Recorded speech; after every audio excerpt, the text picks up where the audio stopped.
Hey guys, welcome back to The Readers. I hope you are having an amazing day. Let's get right into the stories. The first one is Pro-Revenge Story. I've written before about the good grocery store where I worked in high school. We had a couple of bad customers and a lot of senile seniors, but it was well run with a great manager. The one I worked at for one summer during college was the bad place. It was 2018 in a chain grocery store with a truly awful manager who was straight out of business school. His name was Derek, and he was also the regional office director's son, so he was untouchable. Anything that went wrong got pinned on an assistant manager and/or hushed up at the regional level. Derek had managed to install his mistress, Vanessa, as one of the assistant managers. I only saw her in the store twice, and both times she was shopping. One of the times she didn't even pay. "Hey, do you know why Vanessa never actually works here?" I asked my coworker Zoe one day. "Are you kidding? She's too busy with Derek to actually do her job," Zoe replied with an eye roll. "Just don't mention it if you want to keep your job." Derek paid no attention to people's time constraints. We had a bunch of teenagers there who were attending summer school. He didn't care. He scheduled however he wanted and left us to swap shifts among ourselves. I personally saw him tell one girl she'd have to miss school because he needed her on shift and she couldn't find coverage. "But I have a final exam tomorrow?" she protested, her voice shaking. "Not my problem," Derek snapped.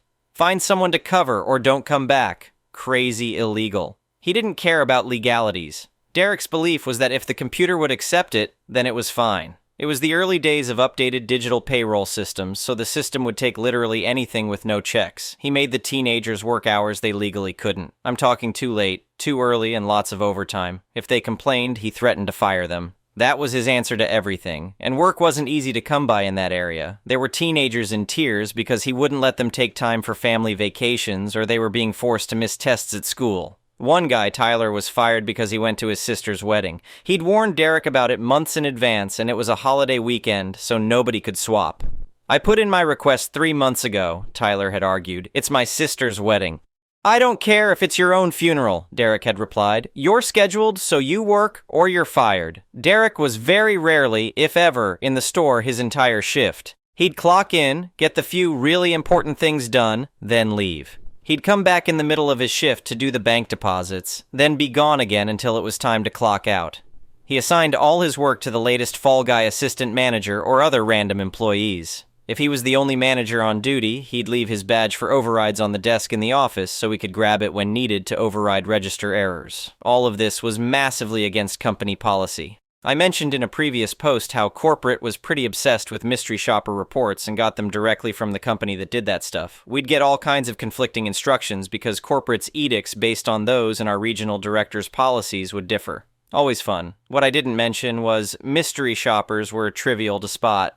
They'd go straight to the bakery to price out a special order cake, then not buy it, complain about the price, or ask any of the normal questions. They also went to the bathroom, the fish counter, asked for a price check, and made us unring something they decided they didn't want during checkout. There were other things on the list, but those are the obvious ones I remember all these years later. My last week at this crap show before I headed back to college, I spotted a blatant mystery shopper complete with notepad. Derek had bugged out shortly after open. Vanessa was probably busy banging him. The other assistant manager had been fired for the last colossal screw-up, and the only other cashier on shift was at lunch. It was pretty dead as it was late morning, so no big deal. Except that I decided it was time for this crap show to get reported for what it was. When Mystery came up with her price check item, I forgot to hit the price check button and rang it up for real. Whoops, time to go get the manager's override badge. I overrode it. Then I tossed that bad boy so hard it went all the way across the manager's desk and down into the sea of cables behind it in the corner.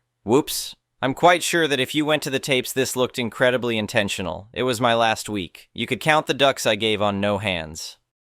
Somewhere around this time, the other cashier, we'll call her Maya, got back from her lunch break and I informed her that crap was about to get real. "What did you do?" she asked, her eyes narrowing. "Let's just say Derek might be in for a surprise," I whispered. "You might want to go home sick if you want some cover." "Nah," Maya giggled and wanted a front row seat. "No way I'm missing this. Besides, the lunch rush is coming. Those construction guys will be here soon. We had a construction area nearby, and a lot of the guys came for the prepared foods for a cheap, hot lunch." "This is going to be epic," Maya said, taking her position at the register next to mine. We started to get the lunch rush and more of a crowd by the time Mystery made it up to my register to check out. Of course, she needed me to unring something for her checklist, so I flipped on the help light. Nothing happened. I called for Derek over the intercom by full name. Manager Derek Wilson to register 3, please. Manager Derek Wilson. Maya caught on real fast and told me to just go get the badge from the office. Derek must be doing the money drop or something, she said loudly enough for everyone to hear. I pointed out to Maya that was against company policy. She rolled her eyes and told me that's what Derek had said to do. But you know how strict corporate is about managers leaving their badges lying around, I replied, making sure Mystery could hear every word. Remember what happened at the Springfield store? Now, where was that override badge? I headed up to the office and made a good show of looking for it, called down to Maya asking if she had it. Nope. Maya abandoned the big order she was ringing up and came up to the little office to give a cursory look around. This is where the whole story took a turn I hadn't gamed out. See, I was just going to give Mystery a very bad visit with many violations to report. There'd have been an embarrassing reaming from corporate and possibly even an investigation. Maya had other plans. Maya was going nuclear. Maya apologized to the mystery shopper, but she was going to have to get in Maya's line now. I couldn't void the transaction or log into 2 registers at once, so I was going to help her pack it up and Maya would get to Mystery as soon as she could. Now, this is somewhat bullcrap. While true as stated, we all knew how to unplug the registers to get them to reset and log us out. It was a dumb hack, but it worked. Thing was, there was almost zero chance Derek or Mystery knew that. Mystery must have loved her mystery shopping gig because she was the most cheerful, screwed-over customer you ever did see. She smiled, assured us everything was fine, and scribbled in her notebook the whole time. Literally, while I'm loading up Mystery's card at my register, Maya accidentally rang up a gallon of milk about 6 times. "Oh no!" Maya exclaimed with exaggerated concern. "I'm so sorry. Let me get a manager to fix that for you. Where is Derek? Has anyone seen our manager?" Whoops. No override card, no manager, no head cashier with any power either. Cost-saving cuts there that Derek made early in his days before I arrived. We apologized profusely to the customers, but explained we had no idea where Derek was. "I'm so sorry about the wait," I told a particularly irritated construction worker. "Our manager should be here, but we can't locate him." "Is this normal?" the guy asked, checking his watch. "More than you'd think," I replied honestly. We offered to check in the back, sent a bagger out to check the lot in case Derek was on a smoke break. No joy. As this fiasco rolled on, we had a lot of very unhappy customers on our hands, and the downright giddy Mystery who stayed to the bitter end. We were demanded to call a manager. "I've been waiting for 20 minutes, one woman complained. "Where is your manager?" "We've tried all Derek's known numbers," Maya explained with mock concern. "We're not allowed to call regional. Those are very strict instructions from manager Derek Wilson, but we can give you their number. Phone's right over there." Many took advantage. We also got yelled at a lot, but in spite of some sympathy for the customers, we were loving every second of it. Regional took about 2 hours to get somebody down to the store who could clear the registers. Nobody else in the store had permissions on that system. Derek still hadn't shown up. Regional dude, Mr. Patterson, overrode the registers, but by then the damage was done. We'd missed the whole lunch rush. No hot food was sold. Our metrics for the day were going to be unbelievably crafty. Mr. Patterson was on the phone frantically trying to figure out how to cover this mess up for his boss, Derek's father, and decided to blame it on a computer outage. I think they intentionally broke some equipment to help sell that story. Derek rolled in after I clocked out, but I'm told Mr. Patterson was still there doing Derek's job. "Where have you been?" I heard Mr. Patterson demand as I was leaving. "I had a personal emergency," Derek replied lamely. "With Vanessa, I bet," Maya whispered to me with a smirk. Derek was unbearable for the next couple days, but I had a foot out the door. Maya, it turned out, simply didn't care because she'd been doing the work of a head cashier without the pay. "What's he gonna do, fire me?" she said one day. "Let him try. I've documented everything." It took a few weeks for the fallout to happen, and you bet I kept in touch with Maya to find out. From this point, I only know what Maya told me as I was back in college a few states away. A few weeks later, an audit team from corporate came down to investigate. The mystery shopper story hadn't lined up with the computer outage story, and something was obviously hinky. They dug into the books and found all the labor violations for minors working overtime and too early late, interviewed the employees, and found out about the scheduling during school time problems. Manager absenteeism, no vacation being allowed. Also, that the store was constantly short-staffed. No crap, people ran for the hills as soon as they got anything else. Finally, that an assistant manager was on payroll full-time, but nobody had ever seen her work. She clocked in and out within seconds of Derek every shift he worked, but was never there. Them dots ain't hard to connect. You should have seen their faces when they realized what was happening with Vanessa, Maya told me over the phone. The corporate guy literally said, "Are you telling me we've been paying someone who doesn't work here?" I don't know if they covered up all the labor violations or not. Probably that would have caused massive fines. I was too young to know to report them. However, Derek, his father, and Vanessa all got fired or resigned quietly. The store reportedly went back to being pretty functional after that. Maya got a better job and left within the year. I never worked retail again. Best summer job ending ever, Maya texted me when she finally quit. Worth every minute of drama. The next one is an entitled people story. So this happened about 2 years ago, and I'm still amazed at how perfectly everything worked out. I figured this community would appreciate the beautiful, malicious compliance that unfolded. Background: I bought my house about 5 years ago in what I thought was a nice, quiet neighborhood. The house was built in the early 90s before the surrounding subdivision was developed. When the developer came in and built all the cookie-cutter houses around me, they created an HOA for their new community. My house, being there first, was never part of it. I had done my research and specifically chose this house because I wanted to avoid HOA drama entirely. The neighborhood around me is your typical suburban HOA community. Beige houses with approved mailboxes, manicured lawns, and residents who apparently have nothing better to do than measure grass height and count the number of lawn ornaments their neighbors have. My house, by contrast, is a bit more colorful. Not crazy or anything, just not beige. I have a red front door, some garden gnomes my late mother gave me, and I actually enjoy having flowers that aren't on the approved plant list. For the first few years, everything was fine. I minded my own business, kept my property reasonably tidy, and waved to neighbors when I saw them. Sure, I got the occasional dirty look when I was out working in my garden wearing clothes that weren't khakis and a polo shirt, but nothing major. The problem begins. Then the HOA elected a new board president. This guy, let's call him board president, was the type who clearly peaked in high school and was desperately trying to reclaim some sense of authority in his life. He lived 3 houses down from me in one of those identical beige boxes and apparently spent his days patrolling the neighborhood looking for violations. The first sign of trouble came when I found a citation stuck to my mailbox. It was an official-looking form claiming I was in violation of HOA landscaping standards because my flower beds extended too close to the sidewalk. The citation threatened a fine of $50 if I didn't comply within 30 days. I laughed and threw it away. I mean, I'm not in their HOA, so they can't fine me, right? Wrong. The citations kept coming. My house number wasn't properly displayed. It was just not in their approved font. My garbage cans were visible from the street because I put them out for collection like a normal human being. My car was parked in my driveway for more than 48 hours without being moved. Apparently, this violated some rule about inoperable vehicles, even though my car was perfectly fine and I just worked from home. After about 2 months of this nonsense, I decided to call the HOA management company listed on the citations. The conversation was enlightening. The office manager informed me that while my property wasn't technically part of the HOA, the board had decided that since my house was within the community boundaries and affected the overall aesthetic of the neighborhood, I needed to comply with their standards anyway. She actually said this with a straight face as far as I could tell over the phone. When I pointed out that they had no legal authority over my property, she got huffy and said the board was exploring all legal options to force compliance. The trespassing incident. Things escalated about a week later when I came home from grocery shopping to find board president and another guy standing in my backyard taking pictures of my shed.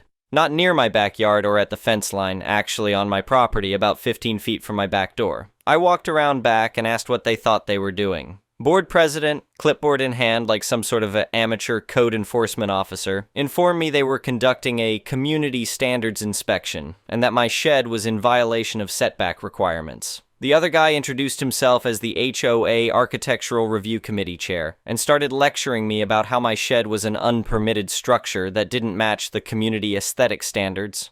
He was particularly upset about the fact that my shed was green instead of beige or brown. I told them to get off my property immediately. Board president actually had the nerve to tell me that the HOA covenants gave them the right to inspect any property that affected community standards, and they would continue their inspection. That's when I lost it a little bit. I informed them in no uncertain terms that they were trespassing, that I had never signed any HOA covenants, and that if they didn't leave immediately, I would call the police. Board president smirked and said they had every right to be there and would file charges against me if I tried to interfere with their official duties.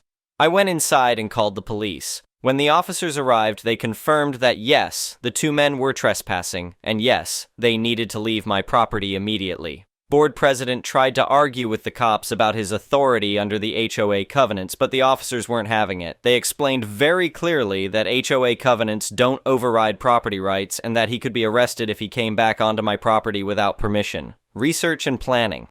That night I was furious. I couldn't sleep, so I decided to do some research. I started by looking up the HOA's governing documents, which were filed with the county. It took some digging, but I found them online.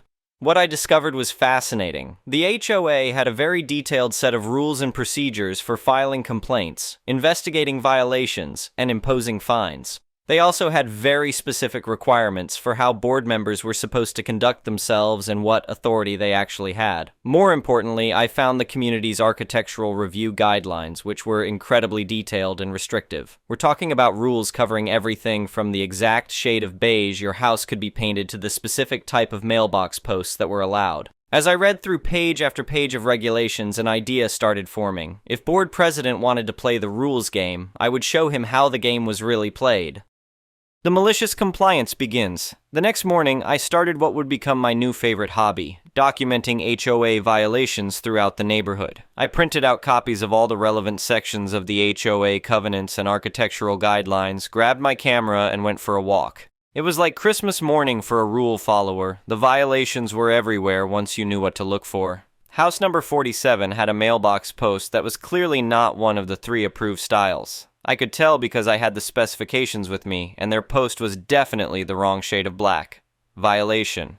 House number 52 had installed a decorative border around their flower bed that wasn't mentioned anywhere in the approved materials list. The guidelines were very specific about what could be used for landscaping borders, and this wasn't it. Violation. House number 61 had a basketball hoop attached to their garage. I checked the sports equipment regulations. Basketball hoops were only allowed in backyards and had to be completely hidden from street view. This one was clearly visible from the sidewalk. Violation. But the real gold mine was board president's own house. His perfectly compliant property had no fewer than 6 violations that I could identify from the public sidewalk. His house numbers were mounted too high according to the specifications. His porch light was the wrong style. His driveway had been sealed with a slightly different shade of sealant that created a visible patch. His garbage cans were stored in a location that was technically visible from the street if you stood at the right angle. Most hilariously, his beloved beige house was actually the wrong shade of beige. The architectural guidelines specified desert sand or warm beige from specific paint manufacturers. His house was clearly painted in what looked like mushroom or some other off-brand beige that wasn't on the approved list. Filing the complaints. Over the next week, I methodically documented violations throughout the neighborhood and began filing formal complaints using the HOA's own complaint process. The guidelines required that all complaints be submitted in writing with photographic evidence and specific citations of the violated regulations. I was very thorough. Each complaint included multiple photos from different angles, GPS coordinates, time and date stamps, and detailed explanations of exactly which section of the covenants was being violated. I cited page numbers, subsection letters, and even included helpful suggestions for how the violations could be corrected. By the end of the week, I had filed 47 separate violation complaints against 23 different properties in the HOA community. Every single complaint was properly formatted, well documented, and cited legitimate violations of the community's own rules. The crown jewel was the complaint I filed against board president's property. This was a 12-page document detailing 6 separate violations, complete with photographs, measurements, and citations. I was particularly proud of the analysis I did of his paint color, which included comparison photos with paint samples from the hardware store and a detailed explanation of how mushroom 442 inches differed from the approved desert sand 338. According to the HOA's own rules, the Architectural Review Committee was required to investigate all properly filed complaints within 30 days and issue citations for any confirmed violations. The board was then required to send written notice to property owners and schedule hearings for contested violations. The system overloads. Within 2 weeks, the HOA management company was in chaos. They had never received this many complaints at once, and their part-time staff was completely overwhelmed trying to process them all. Each complaint required a site visit, photographs, measurements, and a written report. The Architectural Review Committee, which normally met once a month to approve the occasional mailbox replacement, suddenly had to schedule emergency meetings to address the backlog. Committee members were having to take time off work to inspect all the reported violations. But here's the beautiful part. They couldn't just ignore the complaints. Their own governing documents required them to investigate every properly filed complaint, and mine were very properly filed. If they failed to investigate, property owners could petition the county to intervene, which would open up the HOA to potential legal issues. The funniest part was watching board president try to figure out how to handle the complaint against his own property. He couldn't just dismiss it because other board members were involved in the review process, and he couldn't argue that the violations weren't legitimate because I had documented them so thoroughly. The community revolt. As word spread about all the violations being discovered in the neighborhood, residents started panicking. People who thought they were perfectly compliant were suddenly getting citations for things they never knew were against the rules. The basketball hoop family was particularly upset because they had specifically asked permission before installing it, but apparently the board member who approved it hadn't actually checked the regulations properly. Several residents hired lawyers to review their citations, which led to more problems for the HOA because some of the violations had been incorrectly cited by the overwhelmed review committee. The monthly HOA meeting turned into a riot. Residents were furious about the sudden enforcement of rules that had been ignored for years. Board members were arguing with each other about how to handle the situation. The management company was demanding additional fees to hire temporary staff to deal with the complaint backlog. The investigation backfires. The most satisfying part came when board president tried to have me investigated for filing frivolous complaints. He demanded that the management company look into whether my complaints were legitimate or if I was just harassing the community. The management company assigned their most experienced inspector to review every single one of my complaints. This guy spent 3 days going through the neighborhood with measuring tapes, paint samples, and copies of the architectural guidelines. His conclusion? Every single complaint I had filed was legitimate. In fact, his investigation uncovered several additional violations that I had missed. He was particularly impressed with the thoroughness of my documentation and recommended that the HOA use my complaint format as a template for future violations. Board president's response to this news was apparently epic, according to several neighbors who attended that board meeting. He couldn't understand how I had found so many violations when he had been patrolling the neighborhood for months without noticing them. The legal problems. The situation got even better when several residents decided to fight their citations. Their lawyers quickly discovered that the HOA had been selectively enforcing rules for years, ignoring violations by board members and their friends while aggressively pursuing violations by residents they didn't like. This opened up the HOA to discrimination claims and potential lawsuits. The management company's lawyers advised the board to either enforce all violations equally or drop all pending citations and start over with consistent enforcement. Meanwhile, I kept filing complaints. Every few days, I would take another walk around the neighborhood and document new violations. A garden gnome here, a slightly too tall fence there, a non-approved doormat, a mailbox with faded paint. The HOA was spending more money on violation investigations than they collected in annual dues. The management company was threatening to drop them as a client because the workload had become unmanageable. The settlement.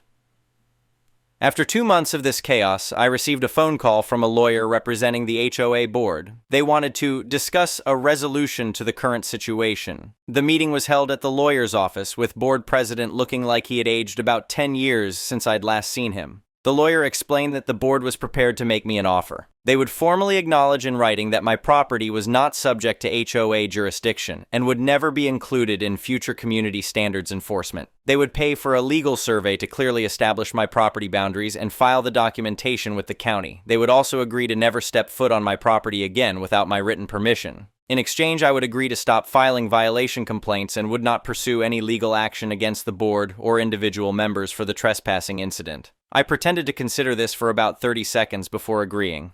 After all, this was exactly what I had wanted from the beginning, to be left alone. The Aftermath board president resigned from the board 2 weeks later. Apparently, the stress of dealing with all the violations in his own neighborhood, plus the legal bills the HOA was facing, plus the constant angry phone calls from residents was too much for him. The new board implemented a much more reasonable enforcement policy that focused on actual problems rather than nitpicking every minor deviation from the rules. They also updated their governing documents to clarify that the HOA had no authority over non-member properties. Most of the violation citations were dropped or reduced to warnings. The few residents who had legitimate safety issues were given reasonable timelines to address them without the threat of crushing fines. As for me, I went back to enjoying my red front door, my garden gnomes, and my perfectly green shed.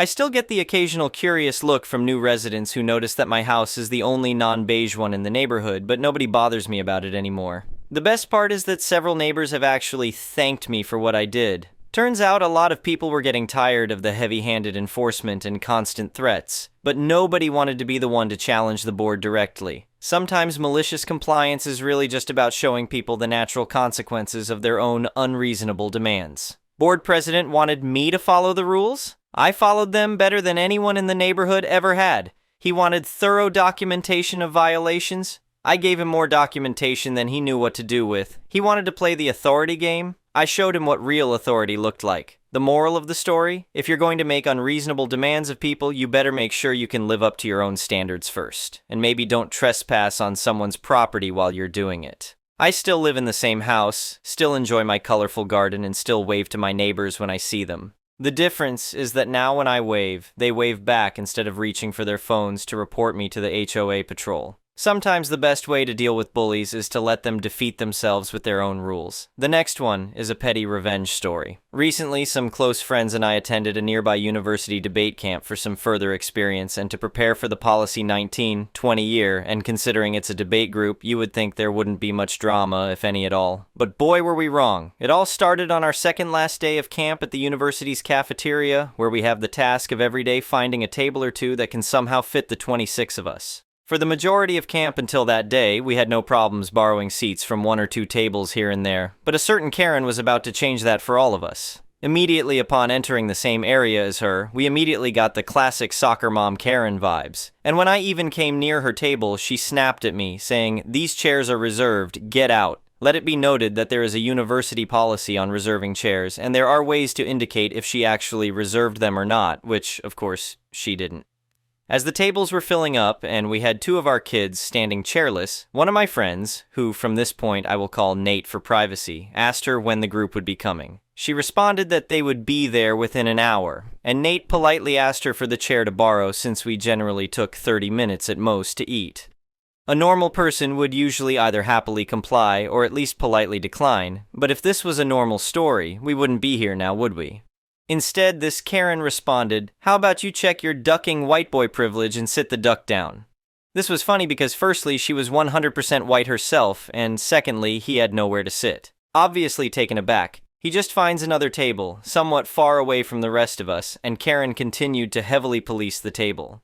A few minutes later, another friend, who I'll call Ethan, comes over, fully unaware of the situation at hand, walks over to Karen and politely asks her for a chair. She responds with her typical angry snappiness and stares Ethan down with a death stare of a woman who has spoken to 1,000 managers. When Ethan points her out on this creepy staring, she goes absolutely ape crap at this point and explodes on Ethan. "What group are you with? Where's your coach? You're coming with me for harassment." Ethan, being less passive than Nate, engages with her, calling her out on her ridiculousness.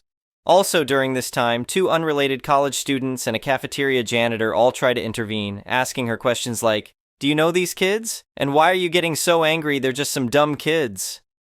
At this point, Karen just goes beyond nuclear and drags Ethan and Nate to the university office and literally files a harassment claim on these 15-year-old teens. This is where she made her fatal mistake and our petty revenge begins. In the office, a university cop was called to talk to Nate, Ethan, and Karen, where she proceeds to make preposterous claims about them and says there are witnesses. One by one, we strike her arguments down with proof, true policy debate style, using our nerdy-ass terminology on witnesses and evidence, and actually get witnesses to testify to her craziness. At this point, she's getting flustered and angry and tries to play the sympathy card, but we effectively destroy that. At this point, the police actually end up turning on her and she ends up getting a harassment charge. After that, our debate group chat exploded with messages just clowning on Karen, such as "Soccer Mom Destroyed" and "Karen for Prison." In the end, the moral of the story is if you're going to mess with a group of teens, make sure they aren't the advanced policy debate team, because we will win. The next one is a malicious compliance story. A few months ago, a new business investor at work came on board as a manager, and he has been an absolute hard-ass. He is cracking down on anything he considers to be a waste of time, and he is unforgiving. After a week of watching us work, he and the other managers held a company-wide meeting to iron out some wrinkles in the company that he observed since he started. It wasn't an open dialogue, though. In fact, that's one of the things he wanted to wrinkle out. It was essentially just 20 minutes of, "It's our way or the highway, deal with it." The line, "If we want your input, we will ask for it. Period." really stuck with me though, and it was made abundantly clear afterwards that it was directed at me. The company has had a big problem recently with employee turnover, and I was in the position to know why, since I interact with everyone through my role. Essentially, people are quitting because the work they were doing wasn't what they signed up to do. The phrase, "if I knew this is what I would be doing, I wouldn't have accepted the job," was a common sentiment.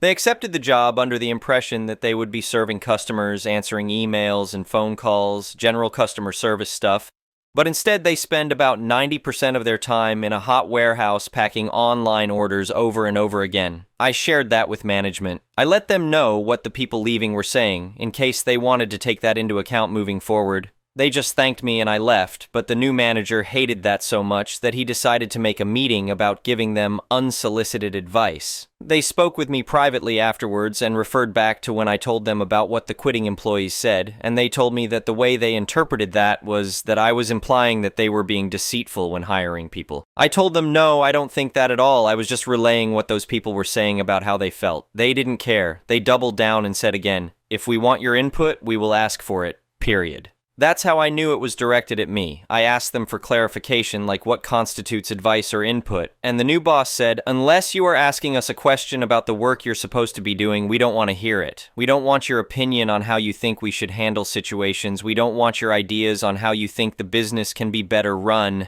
and we don't want gossip about what other people are saying about us. Just focus on your job." Fine then, I'll roll with that, no problem. I've worked for them for years and they always appreciated my ideas, opinions, and input until that point, but hey, if they don't want my input anymore, that's their choice, and I'll respect that. I knew it was just the new boss saying that stuff since this sort of attitude with them only started when he did, but the others either agreed with him or were too intimidated to disagree. Either way, whatever, I'll comply with their request. Since then, the problem hasn't been fixed. We've had 2 more people come and go, both of them because they didn't sign up for this. Shocker. A third one started about 5 weeks ago, and he has taken his frustration in a different direction. I've overheard him complaining over and over again to other people about how he didn't sign on to stand around in a hot warehouse for hours packing online orders, but instead of quitting like everyone else, he just got angrier and angrier, and then he hulked out. I was upstairs at my desk when I started to hear smashing. I went down to the warehouse to see what was going on, and this guy was taking customers' packages and smashing them out of frustration. A few others in the warehouse gathered and just watched in amusement. It was like something out of a cartoon. The new boss heard the commotion and came down. Long story short, the guy was fired and I was asked if I knew why he flipped out. I said, I don't know what happened exactly to cause him to flip out, but I know that for weeks he's been complaining about not signing up to work in a hot warehouse for hours. Maybe he just reached a tipping point about it, not sure. And he said, well, why didn't you tell us? So of course I said, because last time I told you that employees were complaining about that, you accused me of implying that you were being deceitful when hiring them. Then you told me to stop gossiping. He had to eat crow a bit on that, which was just so ducking delicious to witness. But I was also reprimanded for taking the request too literally, and he accused me of being petty.